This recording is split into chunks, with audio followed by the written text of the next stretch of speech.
마태복음 6장 19절로 23절까지 보겠습니다.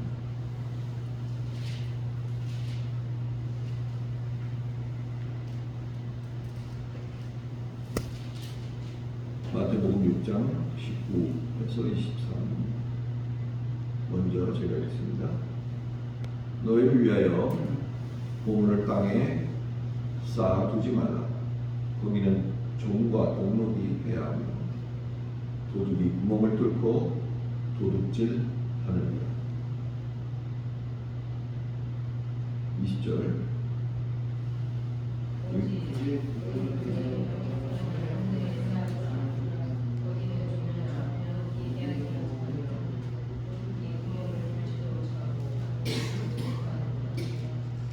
내 보물이 있는 그곳에는 내 마음도 있느니라.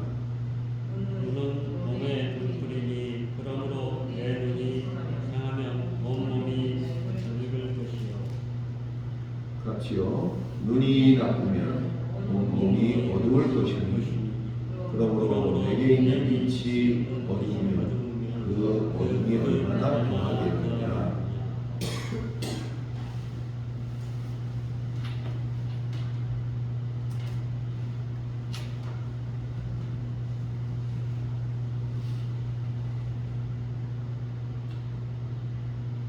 계속해서 선상수훈을 살펴보고 있습니다.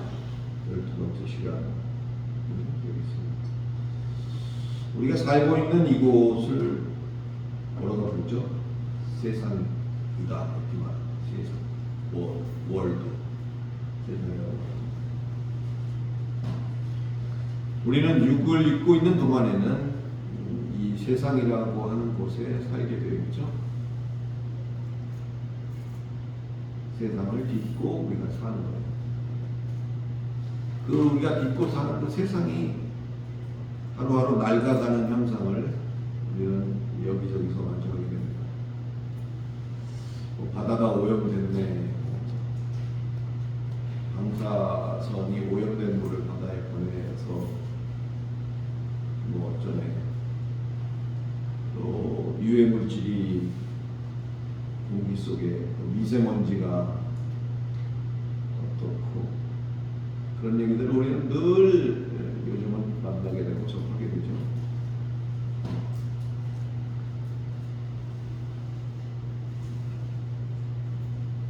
창세기를 통해서 천지를 만드신 그 천지가 영원한 것이 아니라는 사실을 우리는 먼저 좀 인식을 해야 되죠. 마지막 때가 있어요. 하나님 때가 이르면 그 모든 것들이 폐하여지고 새하늘과 새 땅을 예비하시고 그곳에 하나님의 자녀들을 옮기시겠죠. 자, 그럼 여기서 질문을 하나. 세상이 우리를 다룰 때 세상은 어떤 방법을 사용할까요? 우리가 세상에 살고 있어요. 세상에는 우리만 사는 게 아니죠.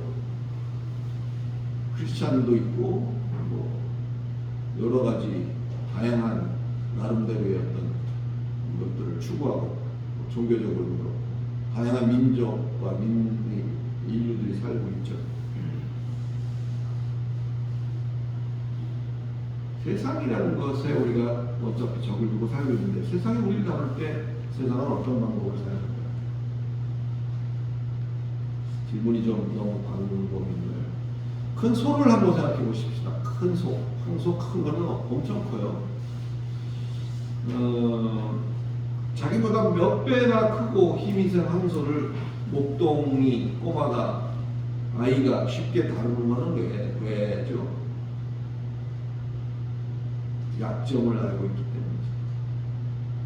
콧뚜레를 해놨잖아요. 그래서 콧뚜레만 딱 잡으면 꼼짝을 못해요. 약점을 알기 때문에. 세상이 우리를 다룰 때 어떤 방법을 사용할까요? 라는 그 질문에 대한 답이 나왔죠. 세상은 우리의 약점을 쥐고 있기 때문에 우리를 흔들 수 있어요. 그렇다면 뭐가 여러분의, 아니 우리의 약점일까요? 육을 입고 있기 때문에 가지고 있는 우리의 약점. 뭐 한두 가지가 아니겠죠. 한번 말해볼까요? 먹어야 되죠. 그죠? 육을 입었으니까. 자야죠. 입어야죠. 이거를 좀 멋있게 말하면 의식주. 세상은 우리를 다룰 때 세상은 우리의 그 민감한 의식주나 이런 부분을 가지고 우리에게 접근을 하죠. 어쩌면 우리가 산다는 것이, 우리 일생이라는 것이 이런 의식주의 문제를 하나씩 해결해 나가는 과정이다라고 해도 틀린 말은 아닐 것입니다. 사랑하는 성도 여러분, 여러분은 어떤 것에 민감하십니까? 먹는 거? 자는 거?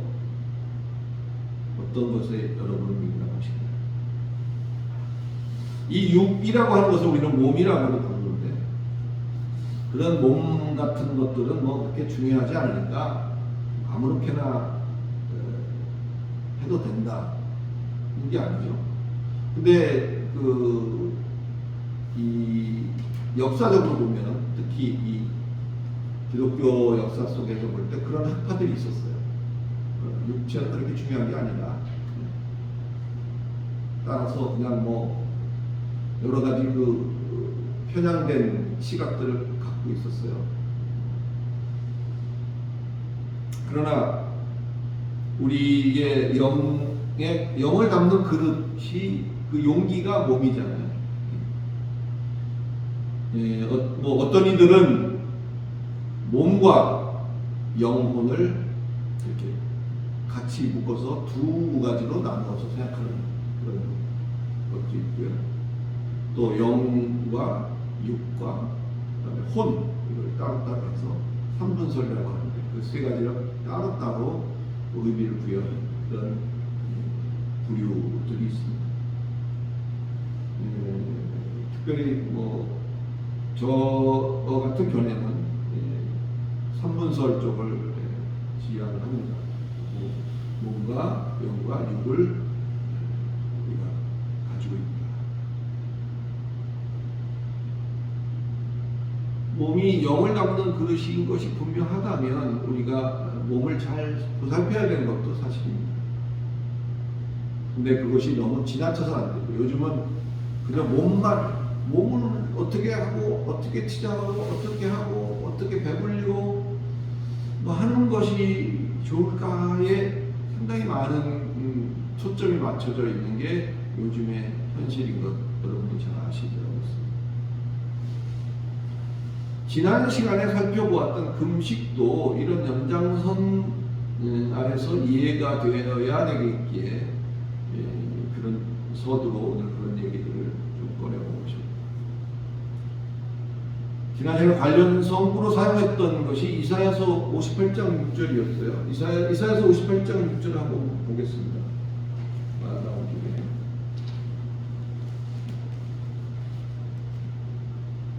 시편에서 조금 넘어가면 이사야서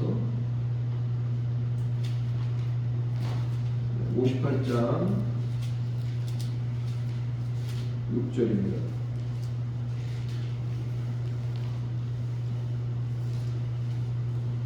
이사야 58장 6절.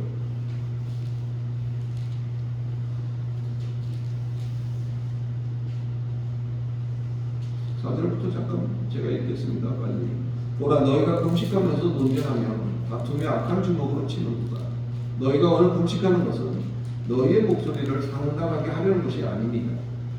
이것이 어찌 내가 기뻐하는 금식이 되겠으며, 이것이 어찌 사람이 자기의 마음을 괴롭게 하는 날이 되겠느냐. 그의 머리를 갈대같이 숙이고 굵은 배와 재를 펴는 것을 어찌 금식이라 하겠으며 여호와께 연락될 날이라 하겠느냐. 6절. 내가 기뻐하는 금식은 흉악의 결박을 풀어주며 멍에의 줄을 끌어주며 압제당하는 자를 자유케 하며 모든 멍에를 꺾는 것이 아니겠느냐. 이렇게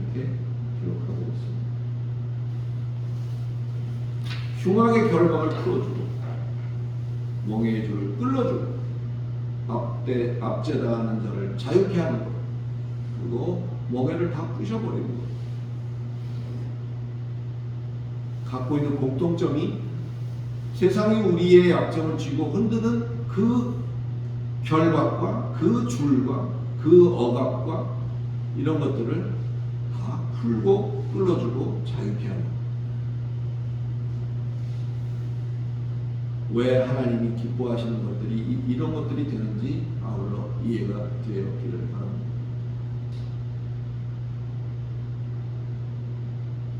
세상이 우리 약점을 쥐고 흔든다는 것은 끌려갈 수밖에 없는 것이죠.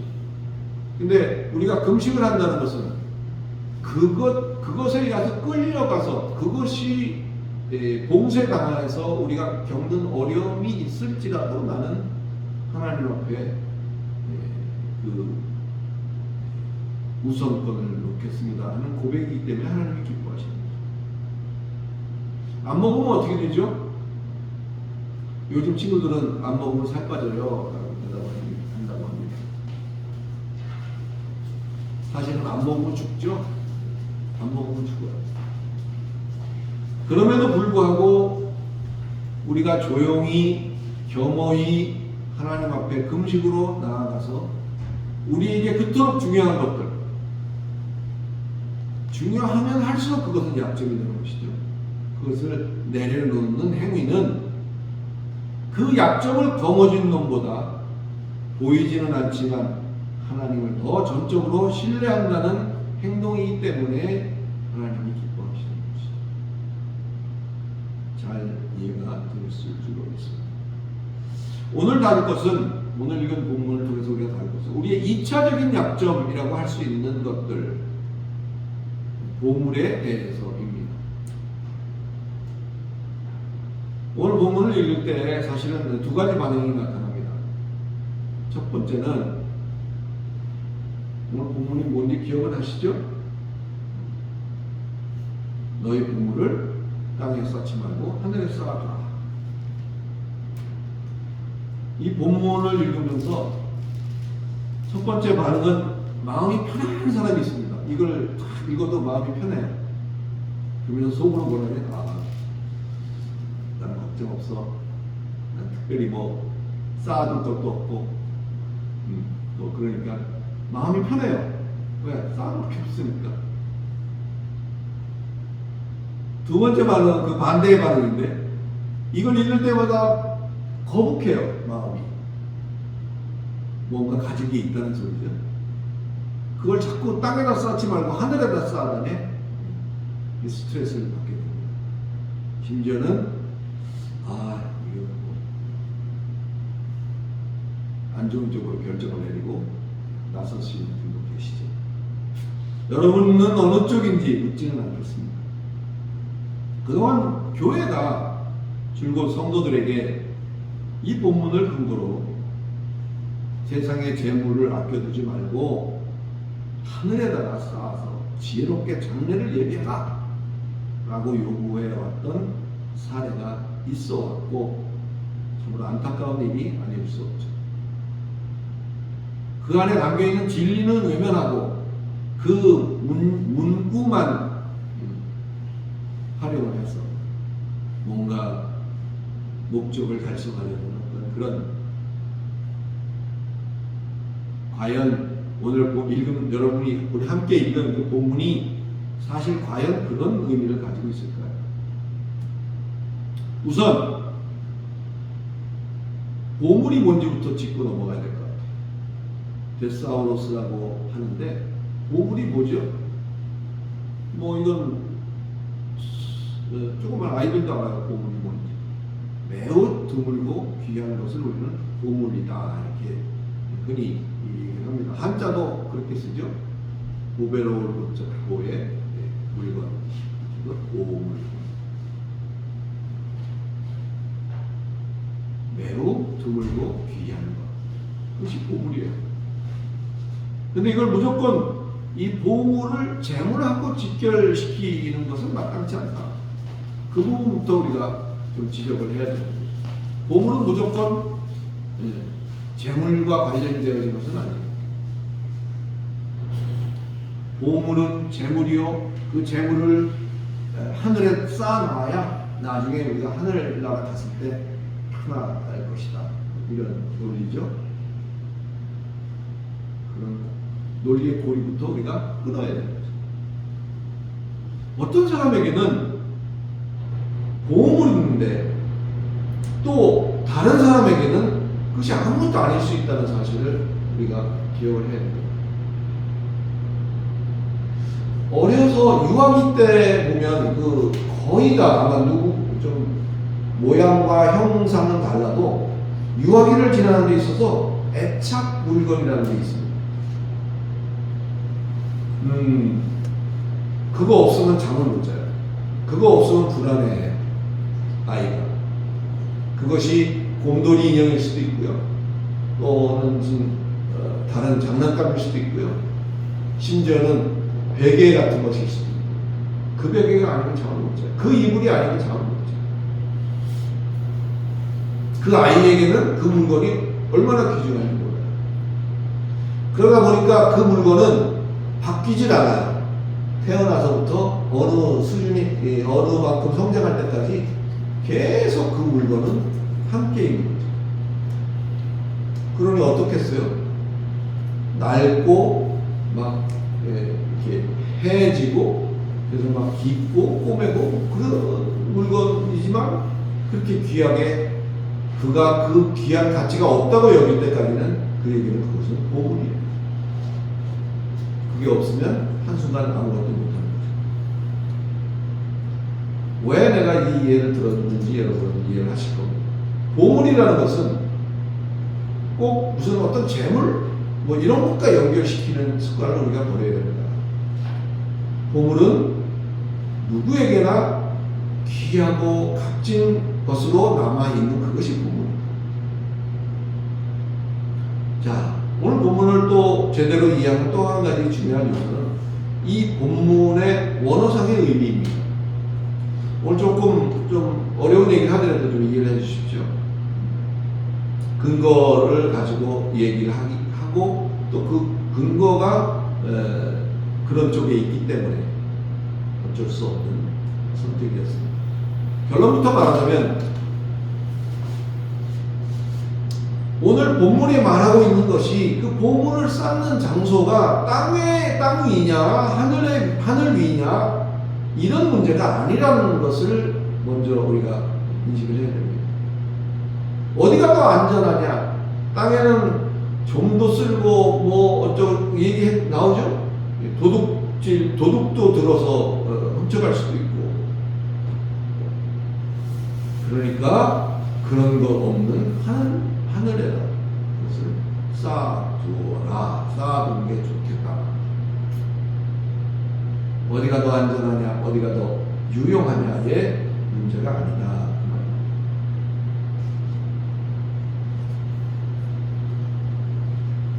본문으로 돌아가서 6장 19절 다시 한번 제가 읽겠습니다. 19절에 보면 너희를 위하여 보물을 땅에 쌓아두지 말라. 거기는 종과 동록이 해하며 도둑이 구멍을 뚫고 도둑질하느니라. 오직 너희를 위하여 보물을 하늘에 쌓아두라. 거기는 좀이나 동록이 해하지 못하며 도둑이 구멍을 뚫지도 못하고 도둑질도 못하느니라.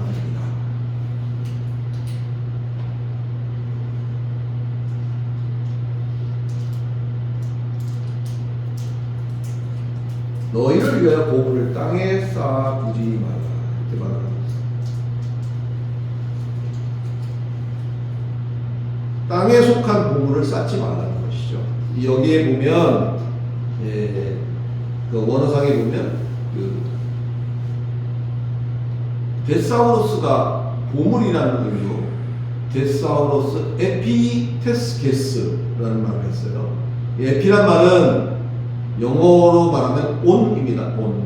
영어의 온. 게스라는 것은 땅을 말해요. 땅 위에 보물로 쌓아두지 말라. 땅 위에 보물로 쌓아두지 말라. 에피란 말은 미안합니다만 속격 장치사라고 라고 해서 그 영향력 아래에 있는 것을 이야기합니다. 그 반대되는 것이 20장에 말하고 있는 것인데, 하늘에 쌓아두라. 보물을 하늘에 쌓아두라. 데사우로스 엔 우라누입니다. 데사우로스 에피테스게스, 땅에 속한 보물이 아닌 데사우로스 보물 엔 우라누, 하늘 안에. 이 엔이라는 속격 정치사도 역시 영어로는 in에 해당합니다. in. 장소적 의미와 상태적인 의미와 도구적인 의미 세 가지가 전부 그 in이라는 속에 포함이 되어 있어요. 공간적인, 장소적인 의미로는 뭐뭐 안에 이렇게 얘기를 합니다. 뭐뭐 안에. 하늘 안에.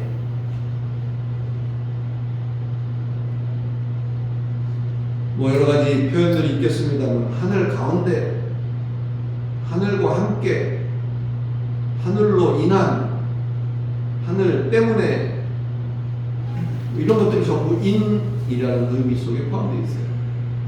뭐 대표 의미가 안에라고 할 수 있기 때문에 그렇게 표현할 수 있습니다. 그래서 데사우로스 엔 우라누라는 말은 하늘 안의 보물이지만 하늘로 인한, 하늘 안의 보물로 그것을 쌓아라. 장소적 의미보다는 그런 의미로 우리가 이해를 해야 되겠죠. 사랑하는 성도 여러분, 여러분은 무엇으로 사십니까? 땅 위에 살기 좋고 땅 위에서 편하기 위해서 존재하고 필요한 땅 위의 보물로만 사는 여러분이 되시지 않기를 예수 그리스도의 이름으로 축원합니다. 비록 땅 위에 있지만, 땅을 딛고 살고 있지만, 하늘 가운데 있는, 하늘 때문에 있는, 하늘 안에 있는, 하늘 안의 보물을 추구하는 정말 복된 저와 여러분이 되시기를 바랍니다.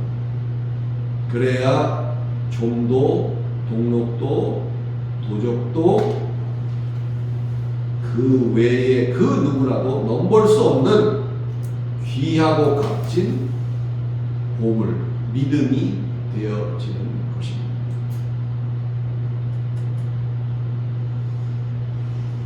다음 단락을 한번 읽어볼까요? 22절, 23절 다 같이 한번 읽어봅시다. 한 목소리로 22절부터 시작. 눈은 몸의 등불이니 그러므로 내 눈이 성하면 온 몸이 밝을 것이요 눈이 나쁘면 온 몸이 어두울 것이니 그러므로 내게 있는 빛이 어두우면 그 어두움이 얼마나 하겠느냐.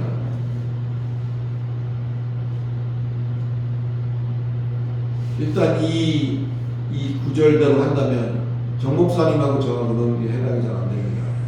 안경을 썼잖아요. 눈이 안 좋죠. 눈이 성한 사람은 여기서 아주 눈 좋으세요?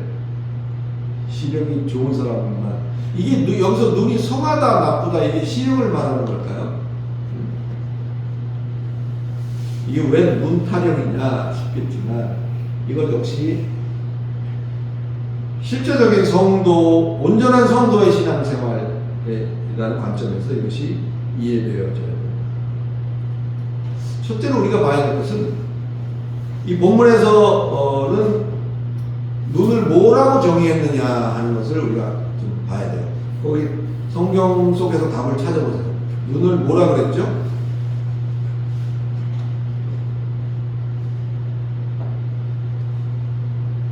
눈은 무엇이니? 몸의 등불이. 눈을 몸의 등불이라고 해요. 조금 이거 미스프린트 아닌가요? 그런 얘기도 하는 사람 봤어요. 눈은 마음의 등불이라는 얘기 들어봤어도 몸의 등불이라는 얘기는 처음 듣는데 이거 잘못 쓴 거 아닙니까? 흔히 눈과 마음을 관련시켜서 여러 가지 말하는 거는 우리가 좀 익숙합니다. 뭐 마음의 창이 눈이다 뭐 이런 얘기도 하고 눈과 몸의 관계성에 대해서 이렇게 표현하는 것은 좀 생소하죠.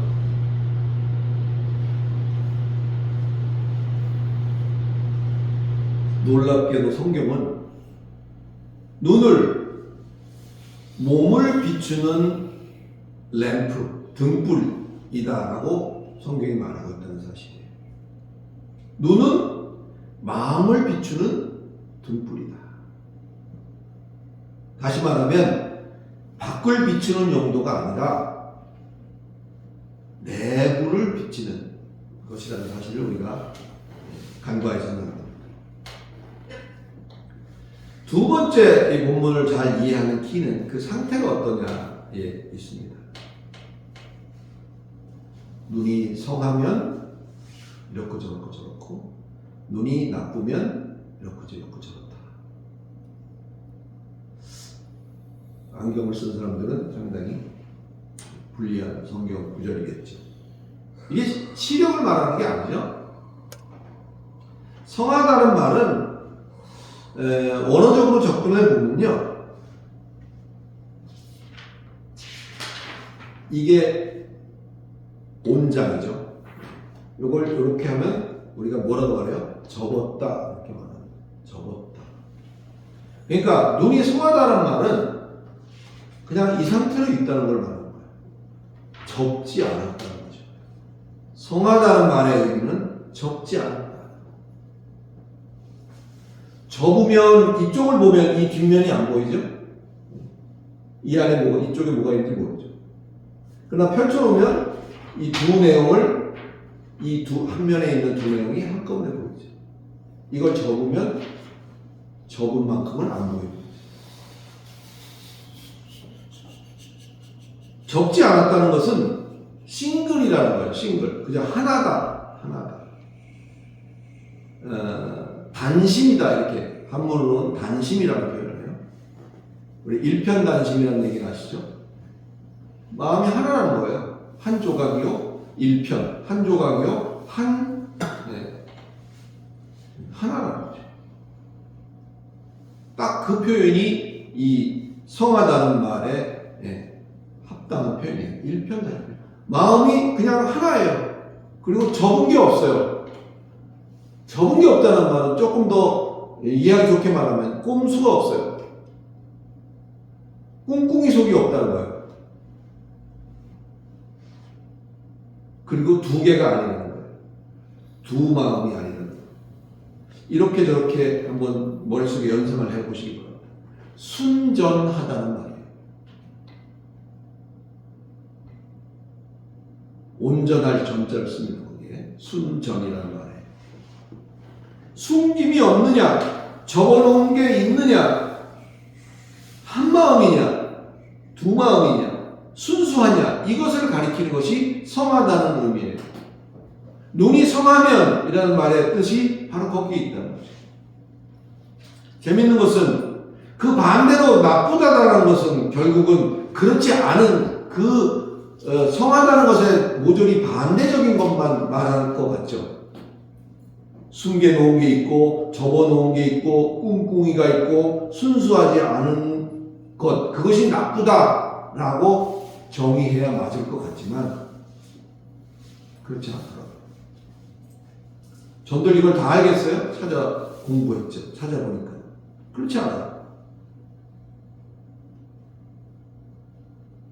여기에 나쁘다라고 번역한 포네로스라는 말은 그 대표 의미가 뭐냐면요, 숨겨놓은 게 있고 뭐 순전하지 않은 이런 의미가 아니에요. 이 말의 의미는 고통이라는 뜻입니다. 이 나쁘다라는 말의 포네로스라는 말은 고통이에요. 그 대표 의미가 고생과 수고로 말미암은 힘겨움, 그것이 여기에 말하고 있는 포네로스여 나쁘다라고 번역을 해놓은 것입니다.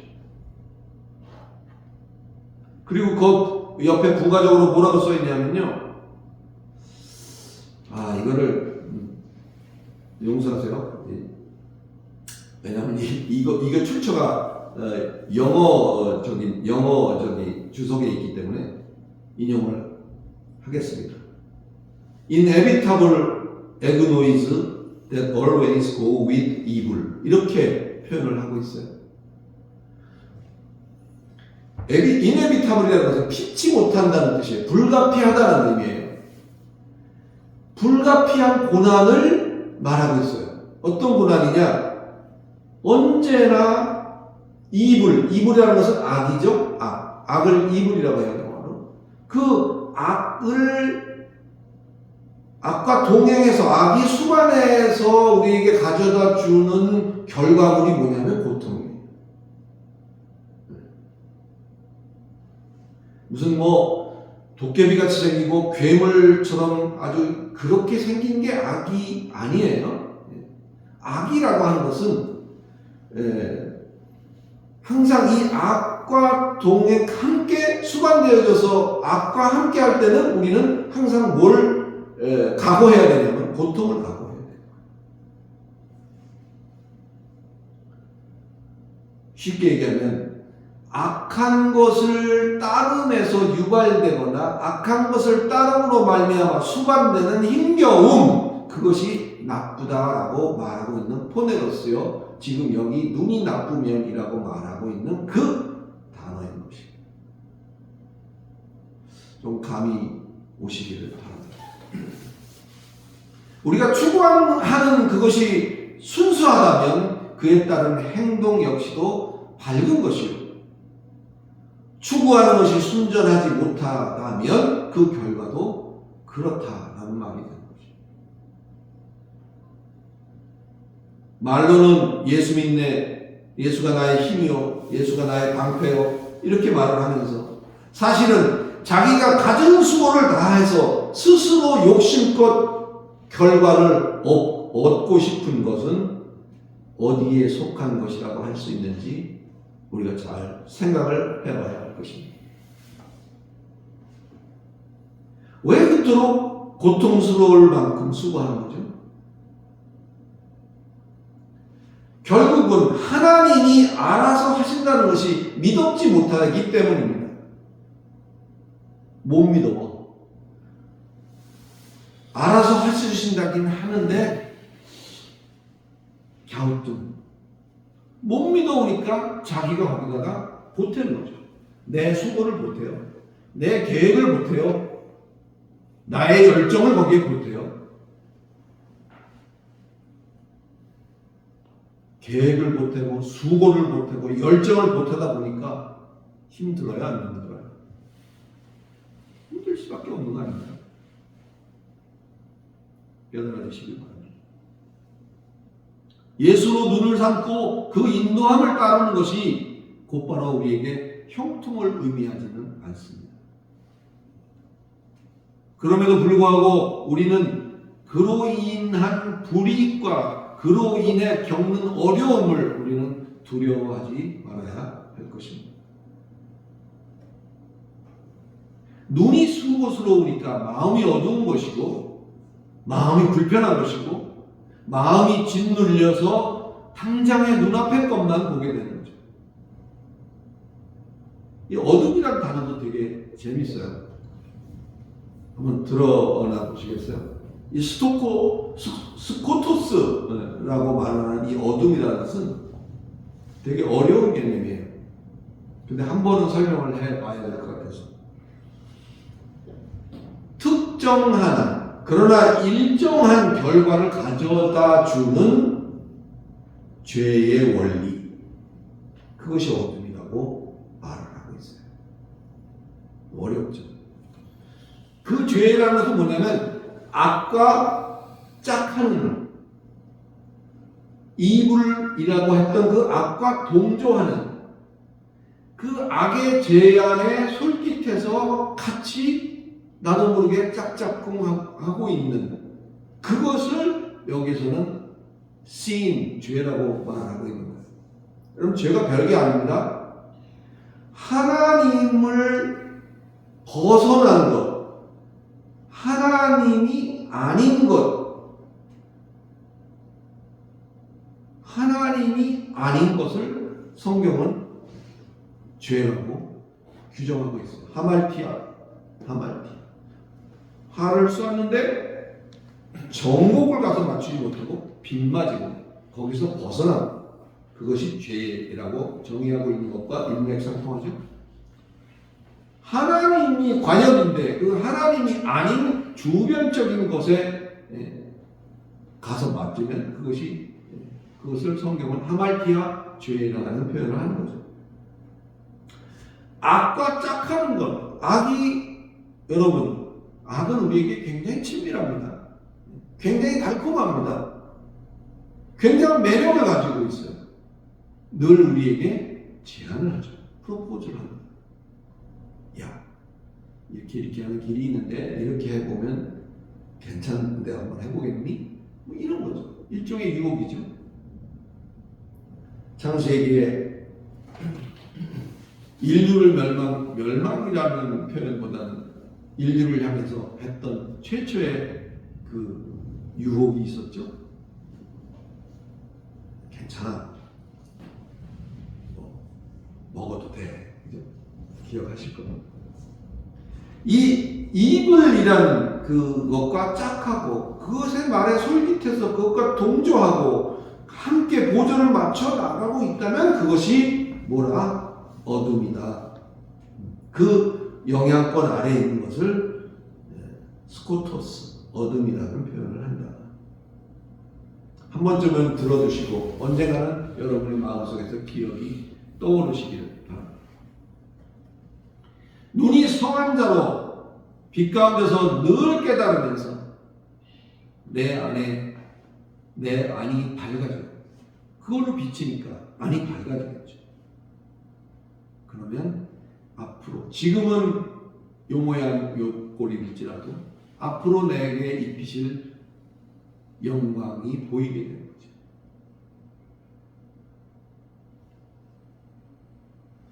눈이 성한 자로서 빛 가운데서 늘 깨달으며 내 안이 밝아져서 이 피우실 영광을 바라보며 십자가를 지고도 기쁘게 따라가는 것이 될 때 우리가 진정한 참 빛에 거하는 자가 될 것입니다. 기도하겠습니다. 하나님 아버지, 산상수훈을 살피며 참으로 어려운 얘기를 있는 그대로 전달했습니다. 성령께서 저들 마음 가운데 역사하셔서 방언이 통역되어 들리듯이 이 어려운 것들이 우리들에게 큰 깨달음으로 다가올 수 있도록 하나님께서 각자의 심령 속에 역사해 주시고 그 깨달음 바대로 용기 있게 세상을 헤쳐나갈 수 있는 실력을 길러가는데 한 몫을 다할 수 있도록 주께서 인도해 주시옵소서. 예수 그리스도 이름으로 간절히 기도드리옵나이다.